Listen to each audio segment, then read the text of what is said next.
if you're at this point, you may be thinking, how do you hire a partner agency? I mean, there's so many out there, right? There's a big giant sea of marketing agencies. So a few steps towards how you might start to find the right agency.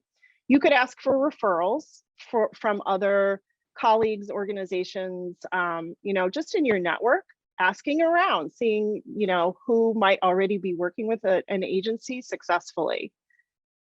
You could look at social media, LinkedIn, maybe put something out in your LinkedIn organization asking for referrals. You could do an internet search, looking for the specific type of organization that you are, and then searching for that type of agency.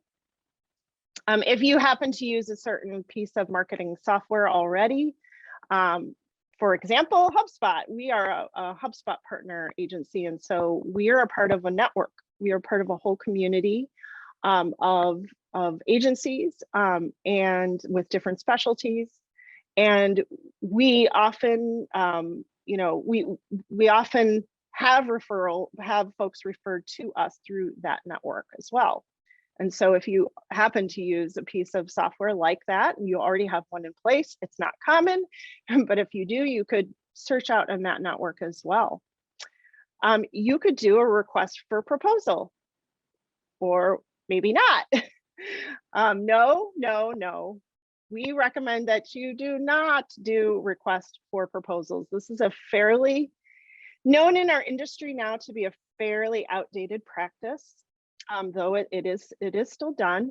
Requests for proposals are basically ineffective.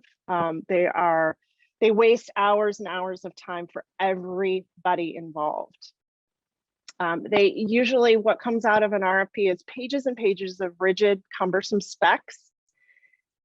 If there's a dialogue at all, it's basically a one-way dialogue, right? From the organization kind of broadcasting out to hundreds sometimes of agencies or freelancers requesting a proposal. A request for proposal skips over really a critical goal-oriented sales process that you can have one-on-one with an agency. And you're skipping critical discovery elements. You're missing valuable perspective and analysis that you're going to get by actually talking and having a conversation with marketing experts. What about assessing rapport and good fit? When you're sending hundreds of documents out there, it's really hard. You're really postponing that opportunity to assess rapport and good fit. You're really saving it until it's kind of too late, because you've taken in proposals, you've kind of already decided what the budget is and who would fit into that budget. But you still have yet to really assess if that's going to be a good fit for your organization. Typically, when you get proposals, those are going to probably be either underestimated or incomplete scopes of work. And that's because agencies or freelancers, they're competing with all of the other agencies that you've put this out to. And so their tendency is going to probably be to underestimate that project and not to have a complete scope, because they may not really know your whole situation, because they really haven't had a conversation with you. And there may be, despite the 30-page RFP, there may be incomplete elements to that then doesn't inform that agency to create a complete scope of work. So instead of the RFP, once you narrow down some ideas for agencies that you might want to work with, request a connect call with them just for 15 minutes. You can start to see right away if that might be a good conversation going forward to continue having a discovery process with them. A 15-minute call versus 15 hours putting together that 35-page RFP, it's worth it. You're going to save a lot of time in the long run. you know? And if you need to narrow it down to say 5 agencies that you're going to have a connect call with, that's a decent pool of agencies to talk to, and you can go from there. I would also encourage you not to go to freelance directories, because when you have a freelancer, that's a person who specializes in one area. They are not going to have what it takes and what you need to have that full holistic marketing program. And you're going to be wasting a lot of time and money there as well. Don't worry about those freelancers. They have jobs. They have jobs through working with agencies and other teams. So, you know, don't think that you're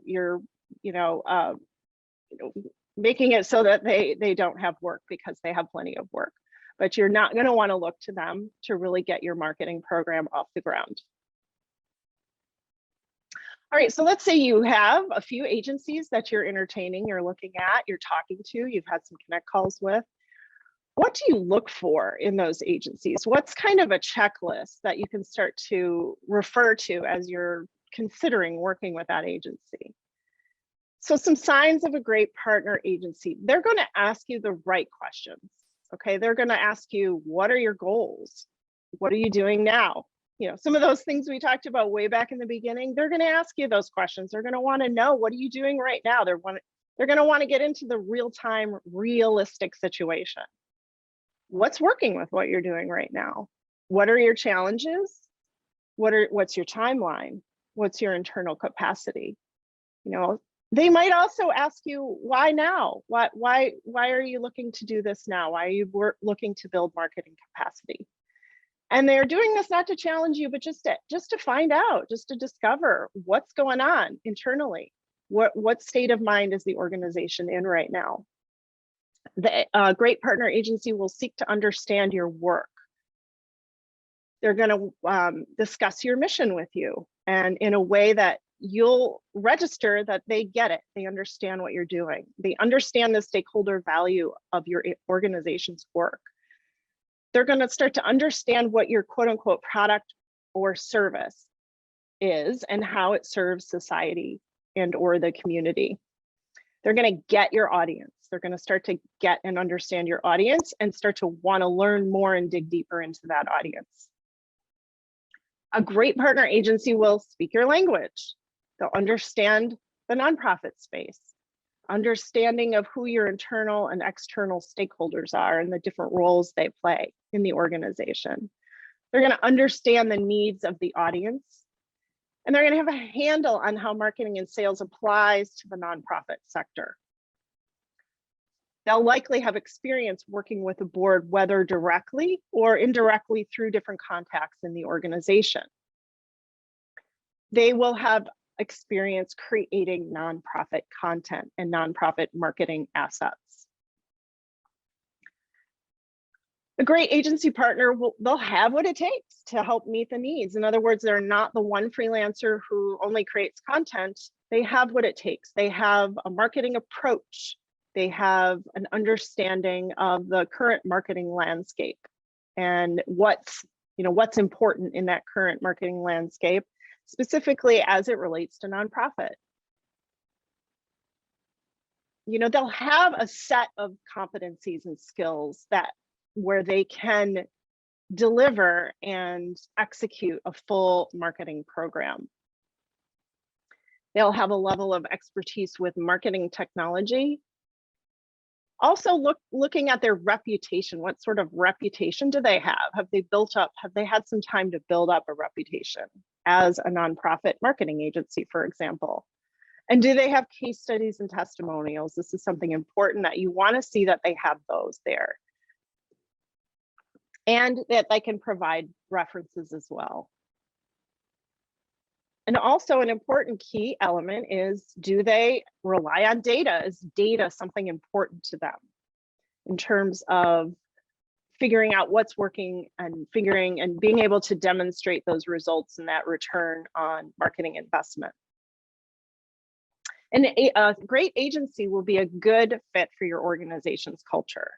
So that kind of goes back to that rapport and, being like-minded can be important as well. So does that agency share in a vision to build a better world, like most likely your organization does? What is their approach to working with clients? Are they able to describe that? What's their own culture like? And how do other organizations describe them? And that's back to those testimonials, maybe case studies, things like that, references. What's their methodology? What type of philosophy do they have about marketing in the nonprofit world? And what methodology do they tend to use? What's their communication style? And how do they present themselves in their own branding and their own marketing? Do they look like they have a fairly good handle on that? Does it match what they're talking to you about and what they're saying about who they are?